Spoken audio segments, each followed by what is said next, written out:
I am stuck in the depths of my mind where I have to constantly battle my demons. Am I here or am I fake? I feel myself slipping away. Welcome to the Megyn Kelly Show, everyone. I'm Megyn Kelly, and welcome to episode 3 of a special edition of the show focused on the fascinating and disturbing case of Bryan Kohberger and the quadruple murder in a sleepy college Idaho town last year. We started the week diving into the gruesome stabbings and got to know the victims a bit. Yesterday, we walked through how Kohberger was identified and the incredible series of events that led to his arrest. Today, we take a look at who Bryan Kohberger is, the man accused of this barbaric crime, atrocities which he denies having anything to do with. As we bring you that story, we are thrilled to rely in part on the fantastic writing and reporting by journalist and author Howard Bloom, who covered the Idaho murders in great detail for Airmail News. Bloom's forthcoming book on the case will be published in the spring by HarperCollins. Hey, subscribe to the show on YouTube and follow me on Facebook, Instagram, and Twitter. If runaway inflation and a festering economic crisis have you feeling increasingly uneasy about the future, it's high time to take steps to protect it. American Hartford Gold, a trusted precious metal dealer, specializes in helping you safeguard your savings and retirement accounts. Now, they can easily guide you through the process of diversifying your portfolio with physical gold and silver. Getting started is as simple as making a quick phone call, and they will arrange for the delivery of physical gold and silver right to your doorstep. Or you can choose to have these precious metals placed in a gold IRA.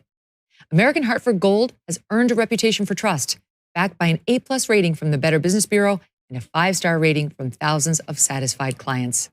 Here is an exclusive offer for you. When you call them right now, they will provide you with up to $5,000 in free silver. That's very good. That's more than normal. And they will even throw in a free safe with qualifying orders. So don't procrastinate. Give them a call now, 866-518-2955. Or for added convenience, you can just text my name, Megyn, M-E-G-Y-N, to 65532. Okay, so call 866-518-2955 or text M-E-G-Y-N to 65532. Bryan Christopher Kohberger is 28 years old, but the quotes I read you at the beginning of this episode are from way back in 2011, when he was just 16. It has been reported by multiple outlets, including Bloom in Airmail, that Kohberger wrote often on an early social media platform called Tapatalk. He described a condition he had, or claimed to have, known as visual snow. It's something I discussed with Bloom when he was a guest on the Megyn Kelly Show in March. Watch. Doctors can't even agree on whether visual snow is a psychological state or a disease. And since they can't agree on what it is, they also differ on how to treat it or if it can be treated. What the best sources I found for any insight into this are really in novels. Camus' The Stranger opens up with a character who talks about feeling nothing that eventually leads to a murder on the beach. Sartre has in one of his novels, writes about a character that has the same sort of disassociation from the world. It's existentialism on one level, and it's also dislocation from the world on another. And if if everything means less than zero, as Elvis Costello sings, then you can do anything. Anything is then justified because it doesn't matter. From Bloom's reporting, they are the raw, bedeviling forces that drove him, he explains, to contemplate suicide. They are the painful demons, he wails to a friend, that drove him to search for a sort of relief by mainlining heroin. And at the root of all his swirling emotions, he diagnoses in the online postings with an unwavering certainty, is visual snow. Visual snow is a rare but very real and chronic neurological condition. To those who suffer from it, the world is viewed through a glass darkly. It's like looking at a television screen and the pictures fluttering. The image is obscured by amorphous grayish waves and scattering, flickering dots. But is it a disease or is it a psychological condition? Doctors, according to the sparse literature, throw up their hands in frustrated confusion. They just don't know. And what can't be diagnosed is even more difficult to treat.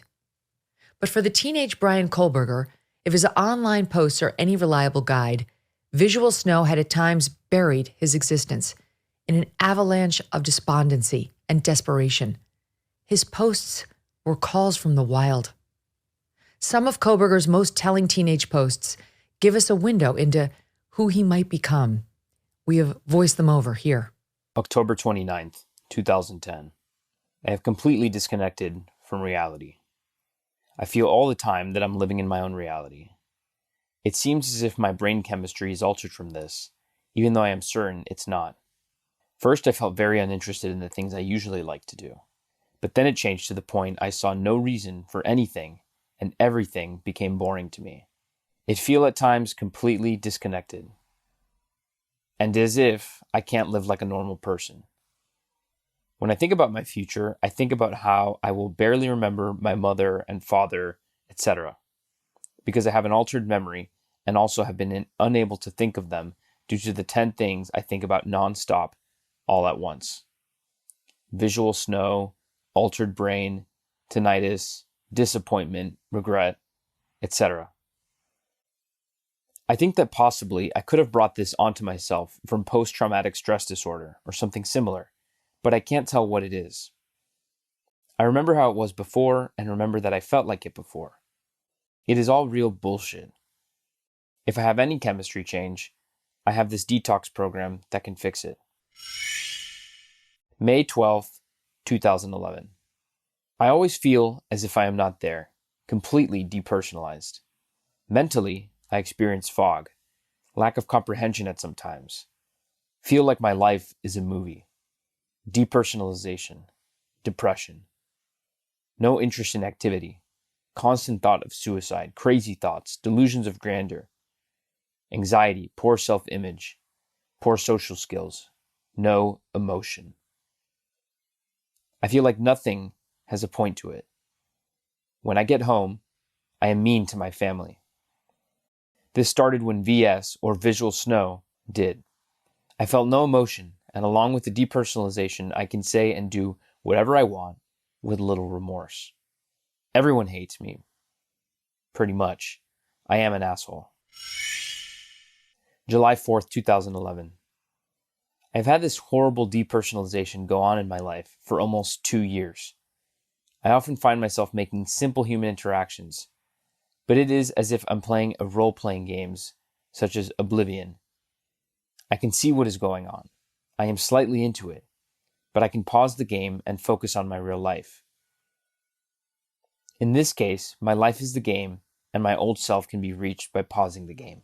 But how? I often think of things that humans do, things I have done my whole life.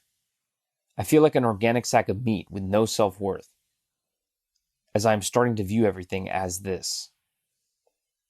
Everything I have ever done makes no sense. How did things get this way? How am I wearing this shirt? And who decided that humans shall wear shirts like this? Are we all just advanced animals with possession? Or is there more? More that I can't see.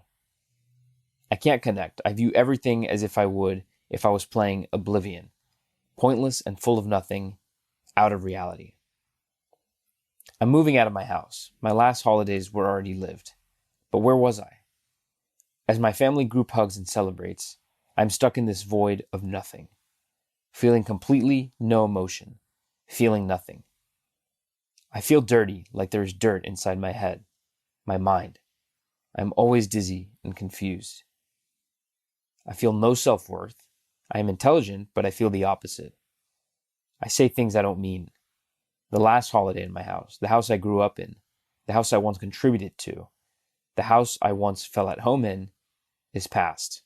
As I hug my family, I look into their faces. I see nothing. It is like I am looking at a video game, but less. I feel less than mentally damaged. It is like I have severe brain damage. I am stuck in the depths of my mind.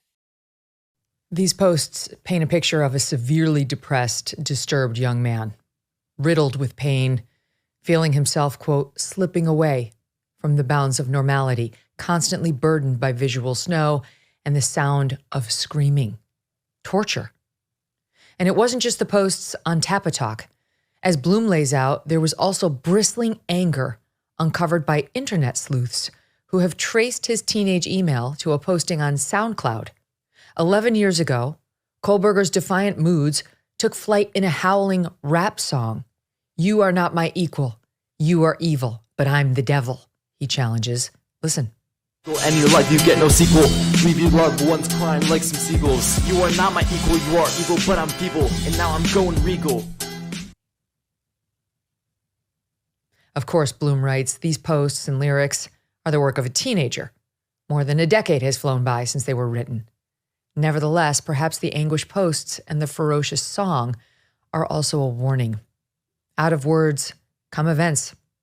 The future cannot exist without having been envisioned in the past, and one more puzzlement in this case must be confronted. Are these teenage thought dreams the intimations of an adult future? During high school, reports suggest Kohberger was a bit of a misfit and an outcast. He was overweight, and according to friends who knew him at the time, he fell into drugs, first marijuana and then heroin. He began focusing on eating healthier, found kickboxing, began to lose weight in the process.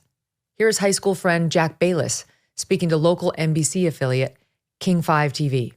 He was definitely heavier set, and that caused issues in school. I believe it was the weight loss first.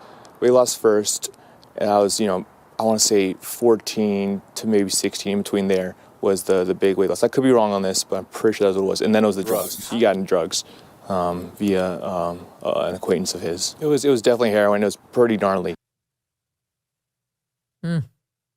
But Kohberger was able to straighten his life out, or so it seemed.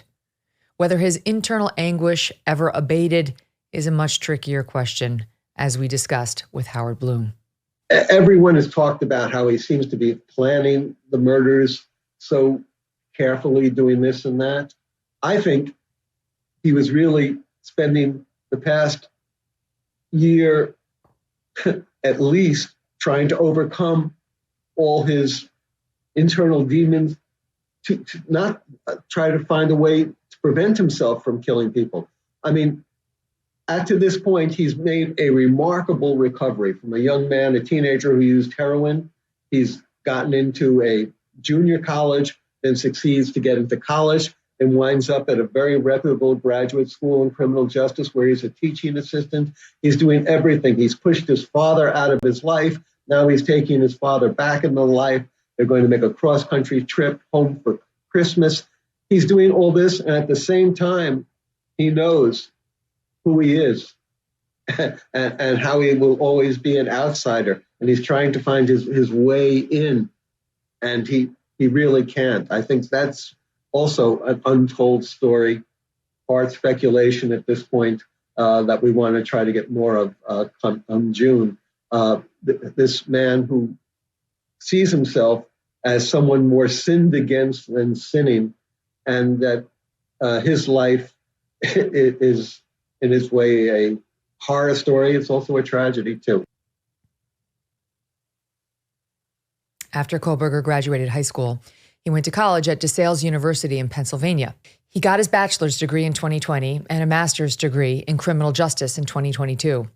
One professor of his, Dr. Michelle Bolger, who advised Kohberger on his master's thesis in the criminal justice department at DeSales University, she's very well respected, told a Daily Mail reporter he was a brilliant student.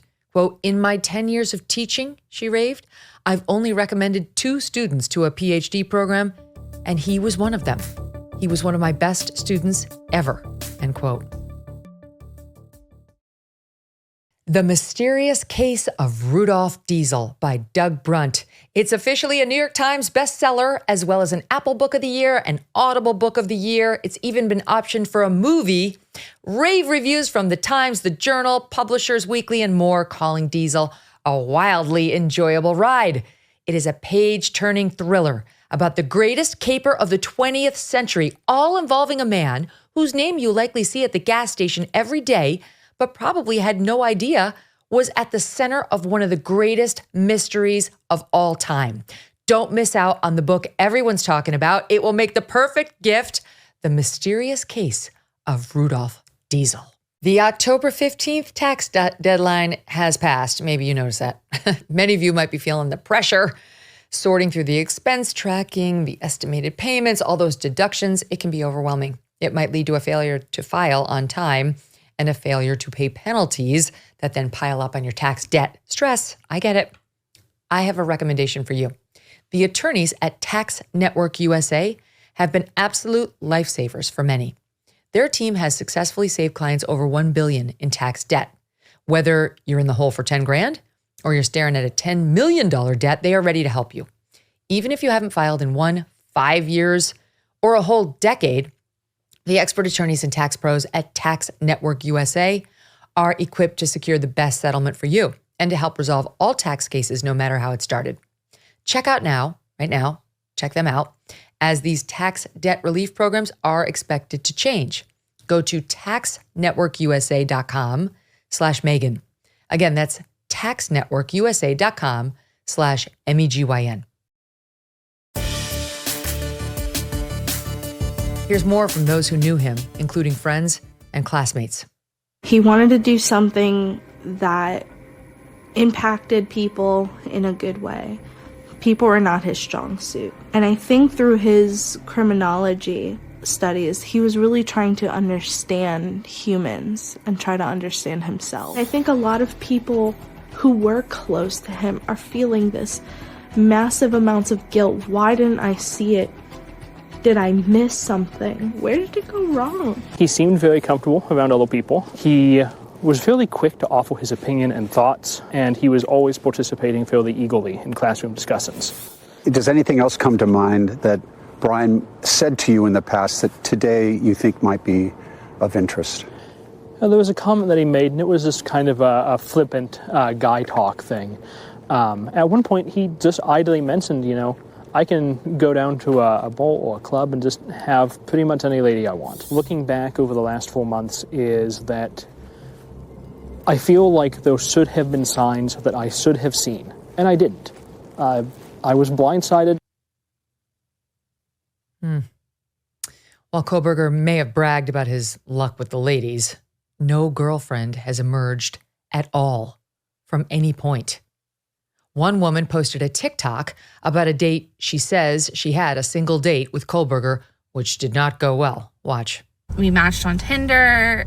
We talked for a couple hours, and then he was like, hey, you want to go to the movies with me tonight? And I was like, sure. We ended up going back to my dorm, and he kind of invited himself inside. He kept trying to touch me, not like inappropriately, just like trying to tickle me and like rub my shoulders and stuff. And I was like, why are you touching me, or what are you doing? And he would just like get super serious, and he's like, I'm not. And I'm like, you are though. And he's like, I'm not touching you. Kind of like trying to gaslight me into thinking that he didn't touch me, which was weird. But then I was like, I'm just gonna run to the bathroom quick. And he was like, okay. And then he followed me to the bathroom, which I thought was kind of weird. So I proceeded to pretend to throw up to get him to leave. He ended up messaging me on Tinder that he was gonna go, and I was like, awesome, my plan worked. And then about an hour later, he texted me and said I had good birthing hips. Some who observed him in his role as a teaching assistant saw a man anything but comfortable. When he was standing in front of the class, it was like he was, in a box. He was very, uncomfortable, I guess. Like, it felt like he was perpetually uncomfortable. Though Kohberger's online postings appeared to stop, those ones that we went over when he was about 16, his criminal justice studies brought more public outreach, like the Reddit post from his time at DeSales asking for research participation from criminals. Some criminologists say it's pretty standard for the field to send things like this out, but still, it's chilling when you know what he would later be accused of. Hello, my name is Bryan, he writes, and I am inviting you to participate in a research project that seeks to understand how emotions and psychological traits influence decision-making when committing a crime. In particular, this study seeks to understand the story behind your most recent criminal offense, with an emphasis on your thoughts and feelings throughout your experience. In the event that your most recent offense was not one that led to a conviction, you may still participate. What sort of questions did Kohberger ask? Here's what was uncovered from the survey itself. Questions included the following. Did you struggle with or fight the victim? Did you prepare for the crime before leaving your home? Please detail what you were thinking and feeling at this point. How did you travel to and enter the location that the crime occurred? After arriving, what steps did you take prior to locating the victim or target? Please detail your thoughts and feelings. Why did you choose that victim or target over others? Before making your move, how did you approach the victim or target? Please detail what you were thinking and feeling. What was the first move you made in order to accomplish your goal? Please detail any thoughts and feelings at this point. How did you accomplish your goal? Please explain what you were thinking and feeling. Before leaving, is there anything else you did? How did you leave the scene? After committing the crime, what were you thinking and feeling? After DeSales, Kohberger moved west, a criminology doctoral student now at Washington State University. He began the program in the fall of 2022, mere months before the murders in the neighboring state. Almost immediately upon his arrival in Washington, he applied for an internship at the nearby Pullman Police Department. In the application essay, which Idaho cops later shared, Kohberger, with apparent self-affirming pride, wrote that he had an interest in assisting rural law enforcement agencies with how to better collect and analyze technological data in public safety operations. So what should we make of Kohberger's interest in criminology and his attempts to work with local police? It's a question I asked CIA officer and expert in deception, Phil Houston, earlier this year. In my mind, this fits into the category of what we call countermeasure behavior. So it's starting out, very early. And what I mean by early is there's still a months off from a killing, but in his mind, he may well have had something in his mind that he was going to do that was bad. So joining the police department, or having some connection by the police department in his mind, might very likely have served two purposes.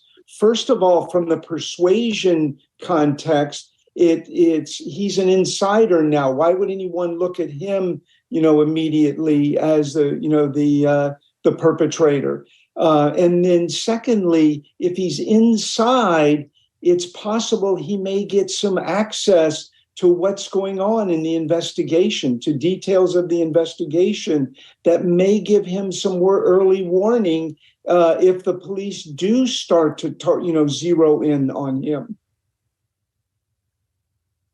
It does not appear Kohberger ever landed that police internship. However, he did have a meeting with the chief of police. Inside Edition obtained an email exchange between Kohberger and Gary Jenkins, the top cop in Pullman, Washington at the time. Quote, "It was a great pleasure to meet with you today and share my thoughts and excitement regarding the research assistantship for public safety," wrote Kohberger. "Great to meet and talk to you as well," responded Jenkins. Jenkins would go on to take a job as the campus chief of police at Washington State University, the force that would later help identify Kohberger's vehicle as the one police believed was seen leaving the murder site that evening. After the murders, Kohberger may have returned to an old habit, posting about himself online. You see, there was massive interest in this case online, and several reporters believe Kohberger himself was among the crew on social media openly discussing the case. One Facebook user named Papa Roger was a regular poster in a discussion group about the murders. One of his posts seemed to indicate he knew something about the circumstances of the murder, or at least took a very lucky guess. Quote, "Of the evidence released, the murder weapon has been consistent as a large fixed blade knife. This leads me to believe they found the sheath," he wrote. This was before there were public reports that police had indeed found the knife sheath inside that house. Meanwhile, on Reddit, in the Moscow Murders group, Moscow being the town where the killings took place, one user named Inside Looking seemed to have inside details about the method behind the murders. Quote, speculation, it began. Quote, killer parked behind the house, approached property through tree line, entered sliding door and left it open, committed murders and exited sliding door. One knife, according to the coroner's statement. Time of murder, approximately 3:20 a.m. to 3:40 a.m., according to car fleeing scene and on camera on Highway 8, approximately 3:45 a.m. Vehicle left skid marks upon exit, end quote. Since Kohberger was arrested and held without bail, Papa Roger and Inside Looking have not posted on Facebook or Reddit. Negative dings on credit reports happen to all sorts of people from all socioeconomic backgrounds. Understanding the credit landscape can be extremely tough, and spending the time to dispute and repair these so-called dings can be a full-time job. Good luck to you if you already have one of those or if you have children. For starters, you have to deal with 3 separate credit bureaus, which is a massive headache, and I'm going to tell you from experience, it's unpleasant. It's stressful, and it's a lot to manage. It's also a common misconception that people with poor credit scores are just those who don't pay their credit card bills. They just blow it off. No, these can be very hardworking people who are negatively affected by divorce, identity theft, medical debt, student loans, or they're just folks who don't have the time or are too overwhelmed to fix this. But if you don't address negative credit items, they can come back to haunt you for years. And when it counts the most, like when you're trying to get a mortgage at a competitive rate. The good news is that our sponsor, Lexington Law, wants to help. Go to LexingtonLaw.com. Start today with a free consultation and review. Tell them Megyn sent you at LexingtonLaw.com. It's the Christmas and holiday season, which means there's only 1 week left for the Christmas and holiday season sale from Genucel. Time for gift giving, parties with friends and family, and getting compliments everywhere you go. And looking years younger thanks to Genucel. From now through Christmas, Genucel's most popular package is more than 70% off at Genucel.com. Treat yourself and a loved one to the best skincare in the world. See those troubling forehead wrinkles, fine lines, skin redness, pesky bags and puffiness, and even a sagging jawline disappear right before your eyes with Genucel's most popular collection. With its immediate effects product, see results in less than 12 hours guaranteed or your money back. Plus, included in every most popular package is your free hyaluronic acid serum for skin hydration. Visit Genucel.com/MK60 now and enter my special promo, MK60, for an additional 10% off your entire order. Every order today is instantly upgraded to free express shipping. Genucel.com/MK60. That's GENUCEL.com/MK60. As one might suspect, Bryan Kohberger's troubles were not limited to his head. His interactions with women were awkward and at times inappropriate, as we alluded to earlier. There were reports of him getting kicked out of a high school vocational law enforcement program after complaints from several girls, creepy interactions with women in college. And more recently, Dateline of NBC reported Kohberger befriended a female colleague at Washington State who contacted him after she thought someone had broken into her apartment. Kohberger helped her, reports NBC, by installing security cameras at her place. According to Dateline, authorities believed it was Kohberger himself who had broken into that apartment and that he installed the cameras so that he would be able to spy on this young woman, or perhaps something even more sinister. Former FBI criminal profiler Candice DeLong was a guest on this program in January 2023, and she had this to say about Kohberger and women. One of the things I find interesting and possibly telling, a lot of female friends from high school, college, and even recently in his grad program talk about him, various things to say. No former girlfriend or former intimate person has come forward, possibly because, it could be, oh my gosh, was I wrong to be involved with this guy? But I wonder if he simply hasn't had an intimate relationship, a romantic relationship. And the reason I think that is without question, this was a targeted murder, and one of the victims, the two blondes, was brutalized, stabbed many more times than the other one. I think she was probably the target. One of the things that I think of regarding, motivation there was no sexual assault, but there was certainly a display of anger and rage and possibly revenge. There are many murders, and it's happening more lately, by men murdering women in this way. Anger, multiple stab wounds. It's rarely a gunshot. It's stabbing someone, of course, is in their face, personal, I hate you, that kind of thing. And that's what we see here. So I am wondering if there's actually a term for it, Megyn, and it's incel, which stands for involuntarily celibate. So no lovers that we know of, never mind girlfriends. But what of his family? His mother, Marianne, worked at the same local school district as his father. She was an aide for special needs students. He has two older sisters, Amanda and Melissa, the latter of whom was a mental health therapist. Some reports indicate that both sisters were fired from their jobs after Bryan's arrest. And what about his father, the maintenance worker, the one who flew out to make that long trip across the country with Bryan as the FBI was tracking him? More here from my interview with Howard Bloom. Here's his father. He's 67 years old, doesn't have a ton of money. Clearly, he's a janitor. He's been bankrupt twice. He's going to fly out first you got to go to Seattle.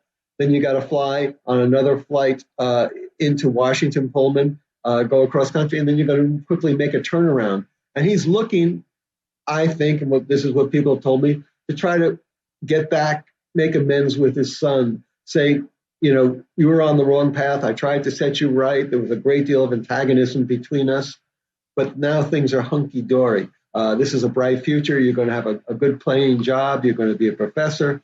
All things are good. Little does he know, what's going on in his son's world. I think this trip across America, this father to son journey, is the center of its own interesting little drama. That trip took Bryan back to his childhood home and to the place where police would ultimately arrest him.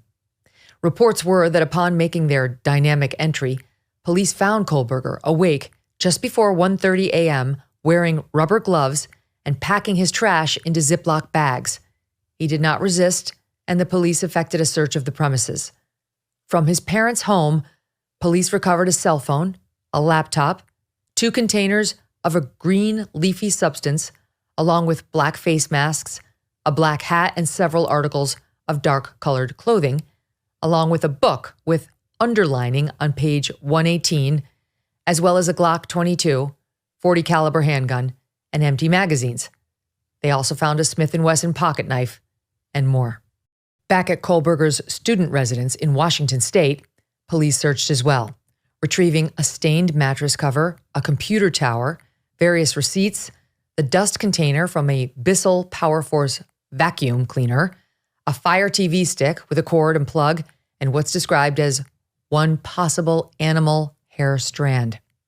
His childhood home and his graduate student housing, both poured through by police looking for any clue as to why, how, anything tying Kohberger to this crime.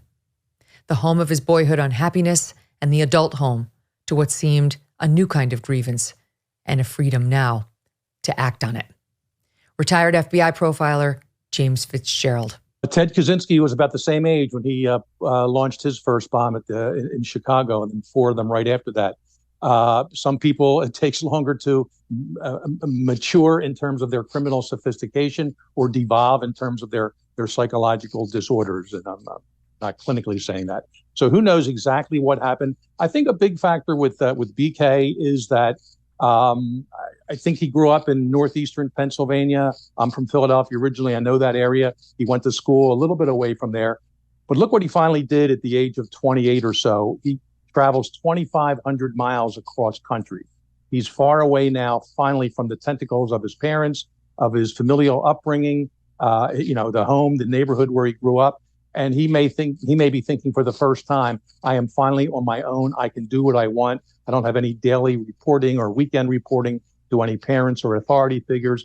This is my opportunity. It doesn't mean he moved out there consciously to kill 4 people. It's just that it was a Jupiter aligning with Mars, with a few other planets in there, and of course, not in a good way. We have really this, I say, hodgepodge or mishmash of all kinds of personality issues finally coming together for him. And again, for some people, that happens in a good way.